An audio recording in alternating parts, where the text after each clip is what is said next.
Madame, Monsieur, bonsoir. Samedi 27 juillet, bienvenue dans ce journal. Demain, les Maliens iront élire leur président. Ce samedi, le président de la République par intérim leur adresse un message dans lequel Diankouna Traoré félicite les candidats pour le climat apaisé de la campagne, invite ses compatriotes à sortir massivement tout en réitérant l'engagement du gouvernement à faire de cette élection une élection régulière et crédible. Le président Traoré remercie également la communauté internationale pour sa mobilisation en faveur de l'élection et rappelle que la tenue de ce scrutin est une décision souveraine. Écoutons le président de la République par intérim, Diankouna Traoré.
Mes chers compatriotes, chers hôtes du Mali,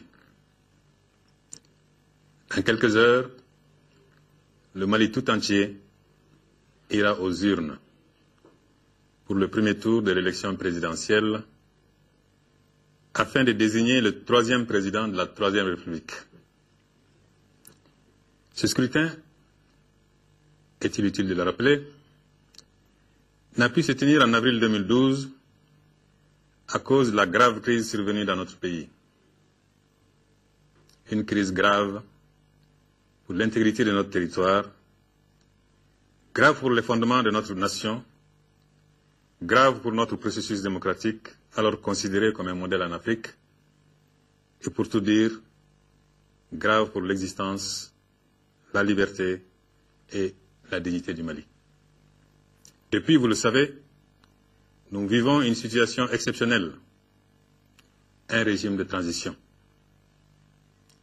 La volonté inébranlable du peuple malien à rester debout, ainsi que l'élan massif de solidarité dont nous avons bénéficié de la part de l'Afrique et de l'ensemble de la communauté internationale, nous ont permis de reconquérir notre intégrité territoriale et d'envisager le retour de la paix et de la stabilité dans notre pays, en particulier dans son septentrion, éprouvé par de trop longs mois d'occupation. Maintenant, il s'agit pour nous d'amorcer notre retour à un ordre pleinement constitutionnel par l'organisation d'élections générales qui nous permettront de sortir de cette période de transition qui, somme toute, n'est qu'une transition et donc incapable par nature de prendre en charge les vrais problèmes qui ont en réalité déterminé la crise dans laquelle nous nous sommes trouvés plongés aussi rapidement. C'est pourquoi nous avons fixé des délais certes contraignants, mais des délais que nous pouvions tenir. Et cela, nous l'avons fait. Je le répète encore une fois, en toute liberté et en toute souveraineté. Personne, ni aucune organisation n'est intervenue à ce niveau. La CEDEAO, l'Union africaine, la France, l'ensemble de la communauté internationale ont décidé là encore d'accompagner et de soutenir le peuple malien afin de gagner ce pari aussi. L'élection présidentielle du 28 juillet est donc un événement vital, un événement historique. Elle est la manifestation de notre volonté de refonder notre processus démocratique. Et il s'agira pour le régime issu de cette élection, nous ne le dirons jamais assez, de travailler plus en profondeur sur les voies et moyens de bâtir un État plus solide, bien plus sûr, bien plus prévisible et, si je puis m'exprimer ainsi, bien mieux démocratique. C'est pour cette raison qu'en notre nom, au nom du gouvernement et au nom de la nation malienne, nous renouvelons nos félicitations sincères à tous les candidats. En effet, le premier magistrat du pays sera plus que stratégique pour cette refondation. Il en sera à la fois l'architecte et l'ouvrier, à la fois le ciment et la truelle. Les candidats ont une conscience aiguë de cet enjeu, nous en sommes sûrs, et ils méritent par conséquent le respect et la gratitude de nos concitoyennes et de nos concitoyens pour leur esprit patriotique. Car ils devinent mieux que quiconque les servitudes de la charge en se tournant de notre histoire. Ce sens profond de notre histoire actuelle, ils l'ont. Les défis qu'elle nous réserve, ils les mesurent. Les responsabilités qu'elles impliquent, ils se les sont déjà assignés, à en juger par la qualité du climat préélectoral qui a jusque-là prévalu. Cette campagne-ci s'est déroulée sans violence physique et sans trop de violence verbale, loin des arguments régionalistes et ethniques. C'est à leur honneur, c'est à l'honneur du Mali. Nous devons tout faire pour préserver ces climats propices et appropriés.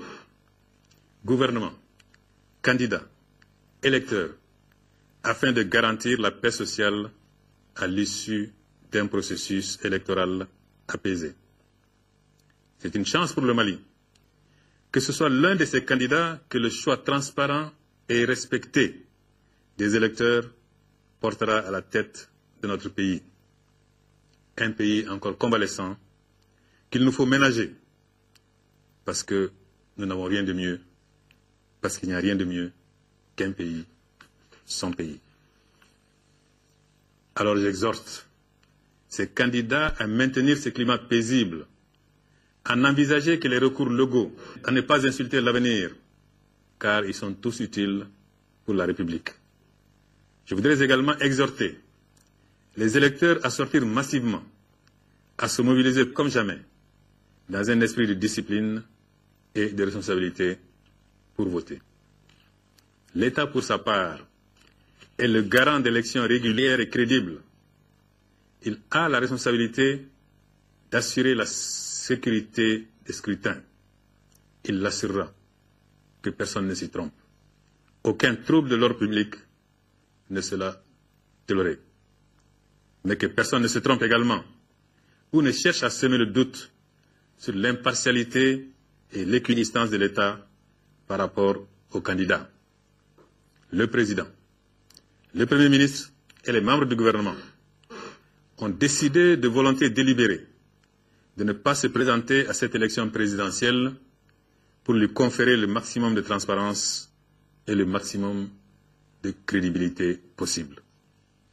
Chacun et chacune d'entre nous votera en tant qu'électeur, en tant que simple électeur, pour le candidat qui l'aura convaincu à l'issue de la campagne électorale. Mais le président, le Premier ministre et le gouvernement n'ont pas de candidat en tant qu'institution. Et le président du Mali ou la présidente du Mali sera celui ou celle que les urnes auront désigné. Il n'y a pas de tripatouillage en cours, ni sur les cartes, ni sur les bulletins, ni sur autre chose. Il n'y a pas non plus de tripatouillage planifié par l'État. Il n'y aura pas de troisième ou de quatrième tour imputable à l'État. Nous vous en donnons l'assurance. Notre vœu et l'honneur retrouvé de notre démocratie, c'est qu'il y ait une compétition saine, des résultats acceptés parce que acceptables, et qu'au bout du processus, il y ait les félicitations de tous à celui ou celle que les urnes auront désigné pour être notre président, notre présidente à tous, le président ou la présidente d'un temps de refondation, de ressaisissement et de consolidation, donc le président d'un temps de mains qui resteront tendues à l'ensemble des compétences et des bonnes volontés de ce pays. Dans quelques jours, le plus grand honneur pour moi sera de transmettre le témoin à ce président ou à cette présidente, en me tenant à ses côtés, comme chacune et chacun d'entre vous, pour servir le Mali, le grand Mali, le Mali qui doit être au-dessus de tout, de nous tous et de nous toutes. Bonne chance à tous les candidats et à la candidate. Bon vote à tous les électeurs et à toutes les électrices. Faisons de cette élection une nouvelle fête de la démocratie malienne. Vive la démocratie, vive le Mali, et que Dieu vous bénisse.